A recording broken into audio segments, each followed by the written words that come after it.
Now, some more characteristics. We can characterize them by the way that they reproduce. If they are able to reproduce asexually, which means offspring arise from a single cell or other method, they only have one parent. That's where they're going to get their genes from, is only from one parent. And the offspring are identical to the parent, and so they have 100% of the parent's DNA. And they are able to reproduce really fast. We talked about this in the last unit. If you want to review that, go back, watch the videos that I had up on versus asexual versus sexual. And then there's sexual reproduction, where it consists of more than one cell, egg and sperm in humans. It's the same for most, actually. You're going to have egg and sperm. Fish reproduce that way. The female will deposit all of the eggs onto the ground in their spawning bed, and then the male will actually come over on top of them and then deposit the sperm on top. So the sperm here are able to just get into the egg cells that way. Plants use pollen. If any of you are allergic to pollen, that is nothing more than the sperm cell of a plant. So it's trying to reproduce. As it goes around, it can find the flowers to where they can find the eggs that are located in the flowers.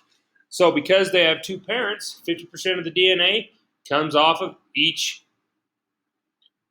50% of the DNA from each parent goes into each offspring. Offspring are not genetically identical, with the exception of identical twins. That is the only case where they are identical.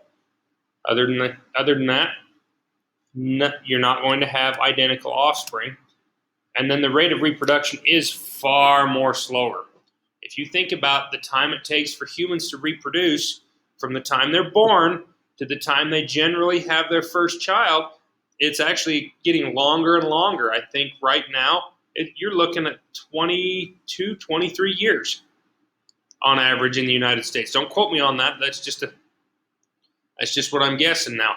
But this is a much slower process.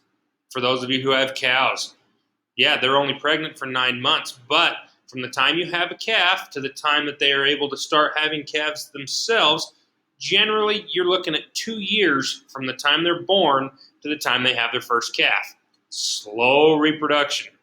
But luckily they are able to live much longer generally. So we don't need you to draw. So let's look at classification. Characteristics of organisms are used as a means to classify them into 6 kingdoms. The 6 kingdoms include fungi, animalia, plantae, eubacteria, archaeobacteria, and protista. So the first one we'll look at is eubacteria. So these are true bacteria. They are prokaryotic, unicellular. They can be autotrophic or heterotrophic, which means they can make their own food or they have to consume others. Spherical or rod-shaped. In this case, these are rod-shaped bacteria. They're going to be long, whereas spherical means they just look like a little dot. Nothing much to them.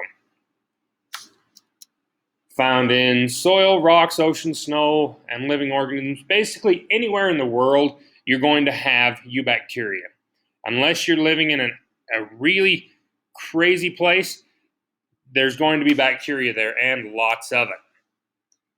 Now, archaeobacteria, this is a little different. They are prokaryotic, just the same as bacteria. They are also unicellular. They can be autotrophic or heterotrophic, but these live in extreme environments such as hydrothermal vents.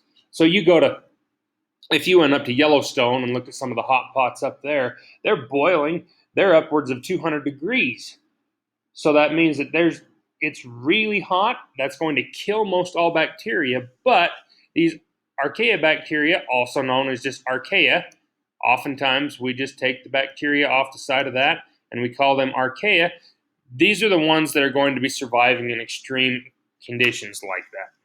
So we will go over some of the others on the next video.